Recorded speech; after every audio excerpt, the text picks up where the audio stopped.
Assalamualaikum. Hai, salam sejahtera, bertemu kembali bersama dengan Elia dalam Hias. Program yang anda akan nantikan setiap minggu. Yes, betul. Dan pada hari ini, of course, Elia akan bawakan kepada anda topik yang berbeza dengan topik-topik yang sebelumnya. Of course, masih lagi di dalam fashion line. Dan hari ini kita akan ceritakan tentang embroidery ataupun sulaman. Elia ceritakan sedikit, okey? Merupakan suatu seni persembahan, reka bentuk kreatif menggunakan tangan ataupun mesin yang mana telah lama bertapak dalam kehidupan kita. Dalam masyarakat Melayu sendiri, seni sulaman juga banyak mempengaruhi terutamanya bagi kaum wanita. Kebaya, baju kurung mahupun tudung seringkali menggunakan seni sulaman sebagai hiasan tambahan untuk mengangkat seri. Gitu. Okey, untuk kita tahu lebih lanjut lagi tentang sulaman, kita jemput Yaya dan expert kita which is Abang Ben yang dengar ceritanya forte dalam sulaman ini. Betul tak Abang Ben? Betul. Betul. Ya tahu tu nervous. Okey, tak apa. Selamat datang ke Hias dan Elia nak tanya dengan Yaya dululah. Abang Ben, sabar sekejap ya. Okey Yaya. Ada tak simpan koleksi-koleksi sulaman ataupun dari turun-temurun ke macam kebaya? Ada. Ada? Ada.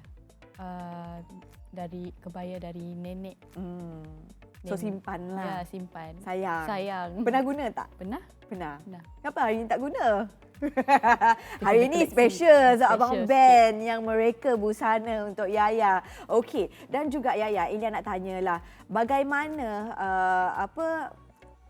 untuk kita minat macam belia ataupun youth untuk meminati sulaman ataupun embroidery?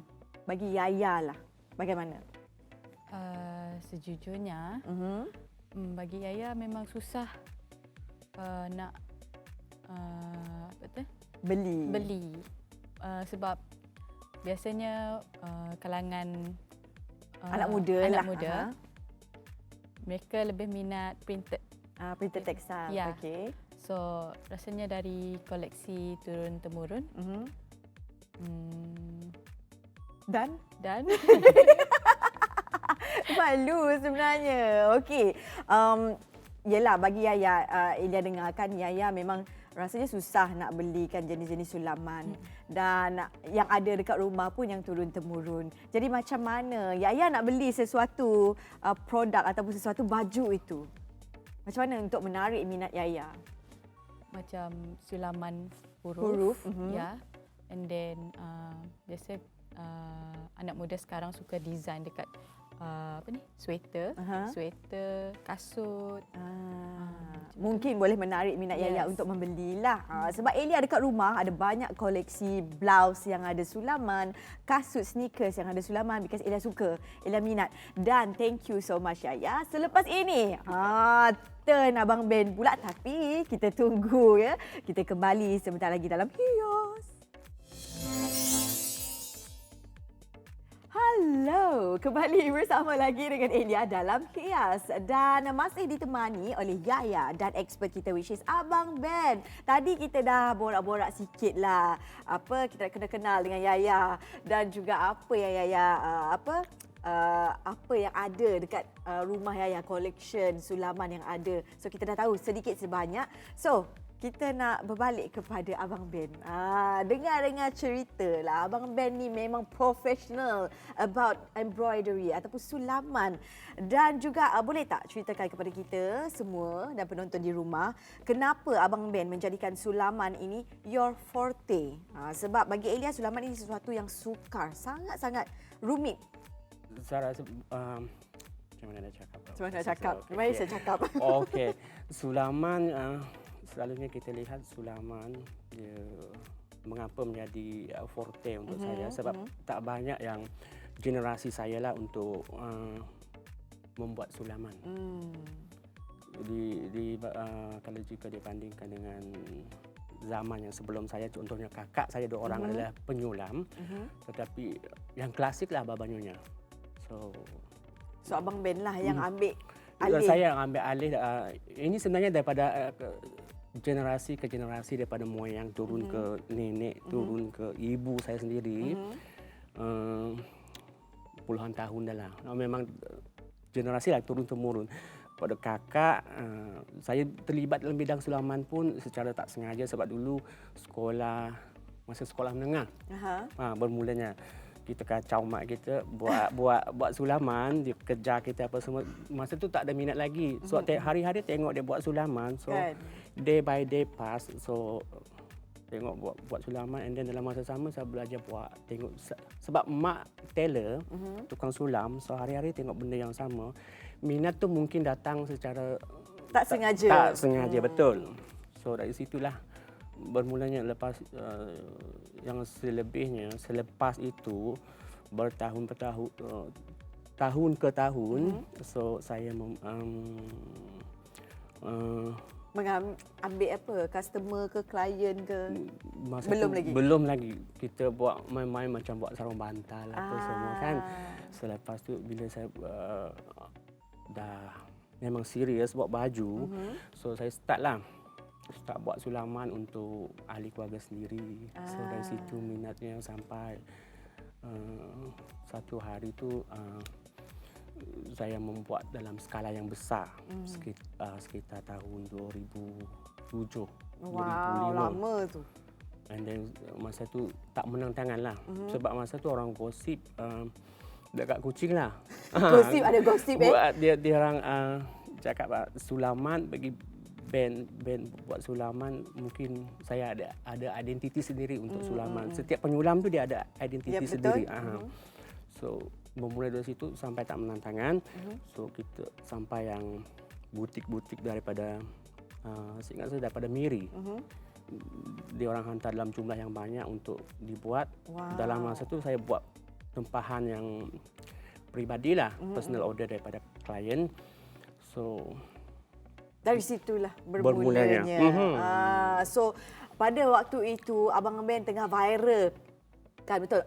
Tengah viral. Masa itu viral lah. So that sebab tu ramai yang hantarkan tempahan-tempahan kepada Abang Ben. Nak cakap viral masa tu daripada mulut ke mulut. Mulut ke mulut, itulah viral. Sekarang ni viral, dulu mulut ke mulut. Daripada mulut ke mulut kan, dia orang promosi. And then bagi saya yang promosi daripada mulut ke mulut ni adalah yang lebih berkesan daripada kita memviralkan.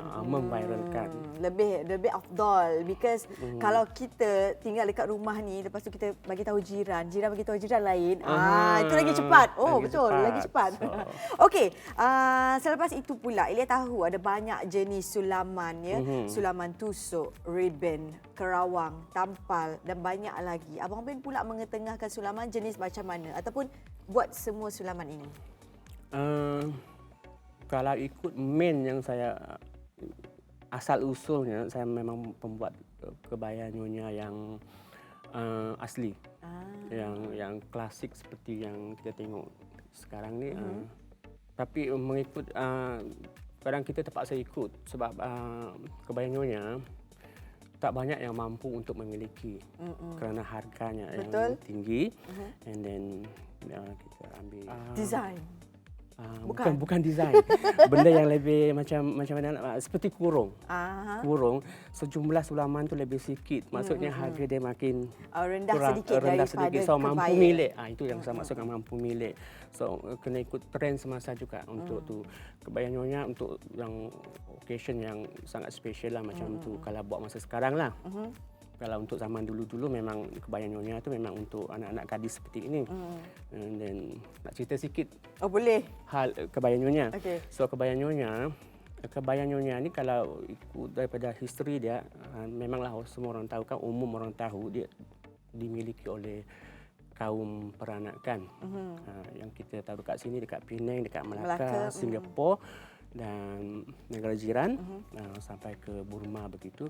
Tapi di sini kita ada kebaya potongan kita sendiri. Dan kebaya nyonya itu, kenapa dia dipanggil kebaya nyonya? Nyonya adalah, kalau maksudnya dalam bahasa bapa nyonya, adalah anak gadis. Kalau bibi itu adalah ketua rumah perempuan. Kalau yang dah pangkat bibi, dia akan pakai baju panjang. Yang labuh. Okay. Yang ini memang khas untuk anak gadis. Untuk nyonya lah. Untuk nyonya. Kalau bibi jenis yang macam kurung, panjang sedikit kan. Tapi dia kebaya. Dia kebaya panjang. Okey. Dan dia penuh dengan kerawang macam itulah. Kalau bibik dia, kalau baju panjang bibik selalunya dia perbuat daripada kain kasar. Dan dia selalunya ada sulaman, tapi Sedikit. tak seperti ini. Kalau untuk anak gadis warna dia ceria untuk lebih menarik lah masa tu. Okey, faham. Okey, tentang rekaan Abang Ben yang fokus kepada kebaya. Elia tahu kalau sulaman dekat kebaya ni memang sangat-sangat cantik dan sangat-sangat penuh. Kenapa Abang Ben fokuskan kebaya sebagai Abang Ben punya main piece? Saya ingin mengekalkan dari segi pattern potongan dia, sebab saya tak banyak dah yang buat Ya, kebaya nyonya. betul. Kalau ada yang buat pun mungkin dah potongan yang sudah diubah. Doesn't mean kita tak boleh ubah, boleh. Boleh, Seperti yang Ella pakai sekarang, kita dah ubah dia daripada moden yang boleh dipakai untuk Yang ready to wear, boleh yang pakai ready ke to mana wear, sahaja. pakai ke mana sahaja. And then kalau tiba satu masa dulu trend orang nak mengekalkan kebaya nyonya kan, dia orang sesuai padankan dengan jeans, palazzo, perio. Oh, betul? Ikut trend. Mungkin untuk yang 2021 ni mungkin kita boleh ubah dia sikit lagi, tapi dia masih dalam potongan kebaya nyonya. Dan kebaya yang klasik ini kita harus kekalkan juga supaya dia tak lapuk dek zaman lah macam tu. Jadi itulah kenapa Abang Ben mengekalkan kebaya sebagai masterpiece Abang Ben. Okey, kembali sebentar lagi masih lagi kita nak cerita pasal embroidery dan sulaman daripada Abang Ben dan koleksi-koleksi yang ada. Tapi kita berehat sebentar, okey? Kembali selepas ini. Halo, kembali lagi bersama dengan Elia dalam Hias. Dan anda di rumah pun tak sabar nak dengar apa lagi cerita tentang embroidery dan juga sulaman. Dengar cerita lah Abang Ben kan? Kita nak berborak, kita nak flashback kembali dengar ceritanya Abang Ben pernah mereka busana untuk Miss World Malaysia dekat London yang diperagakan di pentas antarabangsa. Apa perasaan waktu tu Abang Ben? Perasaan tu tentulah sangat gembira. Oh, mestilah kan. Tak tidur malam. So, kalau nak excited tu kita pun cari idea walaupun masa yang diberikan untuk kita tu lebih kurang daripada 2 minggu lah untuk membuat. Macam mana? Okey. So nak cari idea, nak cari material apa cerita di sebalik tu, yang tu buat kita take time. Bahagian tu saja. Belum lagi bahagian kita dalam membuat sulaman. So ini adalah design untuk Miss World Malaysia di London. So pageant week. Pageant week. Dan kita boleh lihat ya, sulaman dekat bajunya banyak, dekat kain skirt pun banyak. Yang ini ambil masa 2 minggu sahaja. Ya, 2 minggu tu kita, day and night. Wow. Sometimes I speed overnight untuk complete. Dia sebelum tarikh dia pergi terbang ke London. Nak ambil masa terbang ke London pun ambil masa kan. Apatah lagi nak buat. Jadi ceritakan apakah cerita di sebalik rekaan Abang Ben ini? So, saya rekaan yang saya buat ni berinspirasikan tu. Of course kita tengoklah kebaya nyonya yang tak pernah dipakai untuk mewakili Miss World lah sebelum ini. Betul. So ini yang the first lah, yang peserta kita daripada Malaysia untuk mewakili Malaysia lah ke London yang present kebaya nyonya dalam potongan asli lah. So cerita di sebaliknya saya berinspirasikan bunga kebangsaan kita. Bunga raya, bunga kebanggaan rakyat Malaysia. So di sebalik kuntuman bunga tu kita dah tahu dia ada 5 petals. So melambangkan 5 rukun Islam, 5 rukun negara, dan dia memang bunga kebanggaan kita. So dalam masa yang sama, mulanya motif dia hanyalah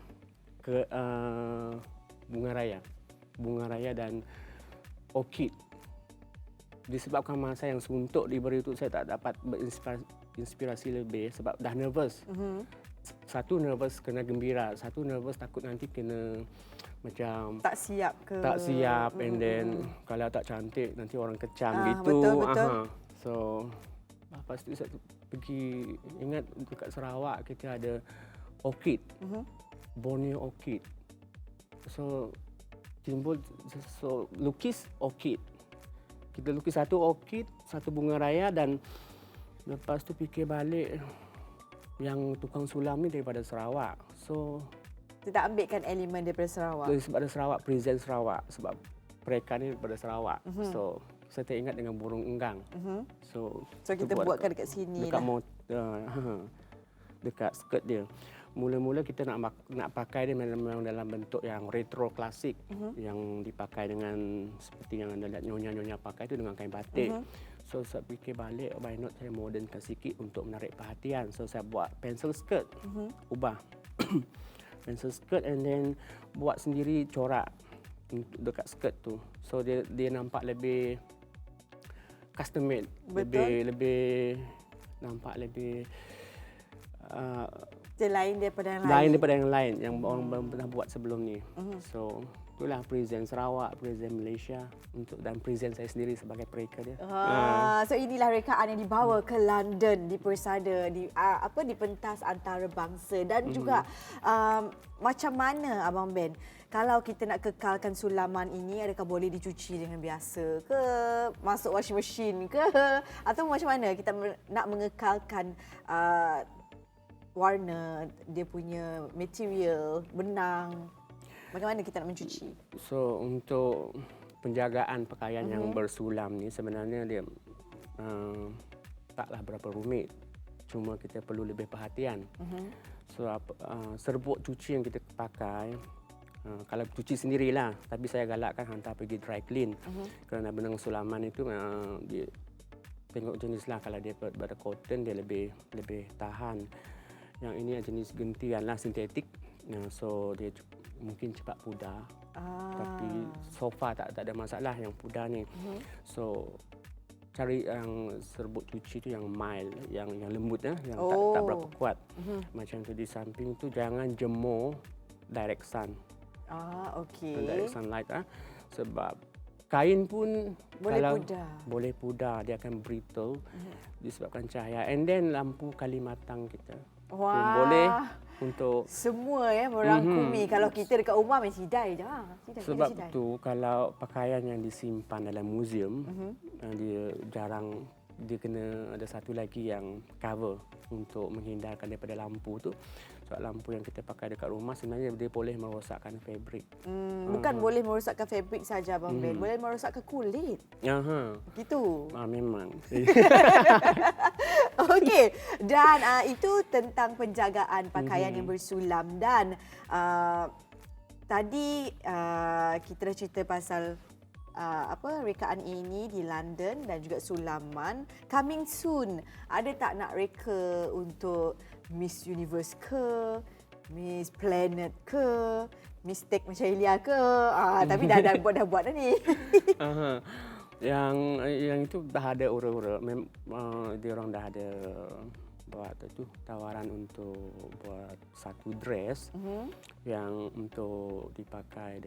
Tak tahu dekat mana lagi sebab sekarang pandemik COVID kan, belum diumumkan lagi dekat mana final dia untuk Francisca Lu Hong. Wow. So saya buat cerita sikit lah untuk yang ni, inspirasi saya untuk ni sebab saya tahu background Francisca Lu Hong tu dia berbangsa campuran kan, orang Ulu campur Iban dan campur saya sendirilah. Saya ada campuran-campuran sikit ke dalam saya sendiri kan Melanau. So saya akan gabungkan balik apa yang kita ada dekat Malaysia, dekat Sarawak untuk mewakili, untuk membuat mungkin menjadi satu lagi kebanggaan buat untuk saya sendirilah. Dapat combinekan corak-corak seperti daripada orang Ulu, orang Iban, kaum Melanau itu sendiri.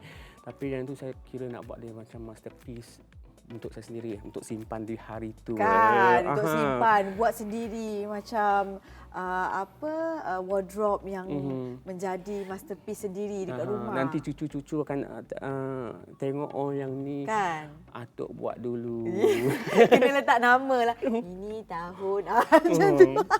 Okey, Abang Ben, rekaan yang Abang Ben buatkan untuk Elia yang hari ini dengan ceritanya buat dalam masa beberapa hari saja, tak sampai seminggu pun, kan? Betul? Betul. Beberapa hari saja, dan Elia nak tahu jugalah kenapa Abang Ben buatkan design begini dan kenapa sulamannya. Elia nampak ni pelbagai jenis tumbuh-tumbuhan yang ada dekat lengan Elia. Kenapa begitu? So kalau kita tengok dekat ni, dekat baju yang Elia pakai sekarang ni, first saya hari tu bila ingat Elia pengacara rancangan untuk rancangan hias ni, saya tak berapa kenal lah. So saya menggunakan imajinasi. So Elia ni orang macam ni. So saya bayangkan Elia ni jenis yang kelas tertentu dengan penampilan dia begini. So tugas sebagai designer tu kita nak tampilkan dia lebih macam lebih gah lagi. So saya terfikir untuk mempromosikan lagi, untuk menyemarakkan lagi orang untuk meminati bidang sulaman. So saya fikir dekat Sarawak kita ada motif yang ada tumbuh-tumbuhan yang kita dapatkan jadi motif yang cantik dan ada cerita di sebaliknya. Kalau yang kita tengok dekat tangan tu, saya masih gunakan bunga kebanggaan kita, bunga raya. Yes, of course. Ada bunga raya. Of course, cerita sebaliknya sama. So di sebalik tu mungkin saya gambarkan bunga raya tu, pohon bunga raya tu ada pakis, rumput macam tu, ada makanan kita juga seperti yang kita tengok padi. Semua orang nak padi. Betul. Semua orang bukan nak padi, beras. Orang semua makan. Semua makan makanan ruji kita ya. So warna pula saya ambil daripada warna emas. Sebab saya fikir emas orang akan, kalau tak ada duit, langsung tak ada duit, kalau dia ada emas, dia akan sanggup gadaikan emas untuk beras. So nilai beras itu sangat tinggi sebab orang memerlukan untuk hidup. Itulah cerita sebaliknya. And then kita ada satu makanan yang kita dekat sini memang famous lah. Memang famous. Orang Semenanjung datang sini pun nak makan. Nak merasa sebab dekat sini dia ada sayur midi. Betul. Cerita tentang makanan ni lapar pula Elia kan. Tapi thank you so much Abang Ben kerana busana yang sangat-sangat cantik dan sulaman yang sangat cantik untuk Elia, dan juga dari tadi Yaya kat situ je, you all. Elia lupa Yaya ada kat sana. Yaya, mesti ada something nak tanya dengan Abang Ben. Okey, Abang Ben, dia nak tanya. Okey, macam baju ni kan, material apa yang sesuai untuk sulam-sulaman ni? Oh, material yang sesuai untuk sulaman jika untuk saya sendirilah, sebab setiap penyulam itu dia ada pengalaman dan kebolehan sendiri. Untuk saya, setiap fabrik yang kadang-kadang customer yang hantar ataupun saya sendiri yang memilih, dia ada cara penyelesaiannya. So semua boleh lah. Jadi semua boleh. Tak kisahlah dia kain yang nipis, terlalu nipis ke, macam mana boleh. Dia kena ada tekniknya, kena bagi kepada Abang Ben kalau tak tahu. Okey, dan kita pun dah sampai ke penghujung episod pada kali ini, you all. Dia ada banyak lagi nak tanya sebenarnya, tapi tak berkesempatan, masa mencemburui kita. Tapi nanti kita cakap kat belakang ya Abang Ben, boleh? Okeylah, thank you so much kepada Yaya dan juga Abang Ben. Walaupun isinya belum cukup lagi kita tahu, tetapi tak apa, maybe next time kita akan berjumpa lagi. Dan thank you kepada anda di rumah yang menonton untuk episod embroidery dan sulaman. Kita jumpa lagi di episod yang akan datang. Sebarang info, sebarang cadangan, komen, anda boleh terus email ke kami di wanita@tvstv.my. Kita jumpa lagi dalam episod yang akan datang dalam Hias. Bye.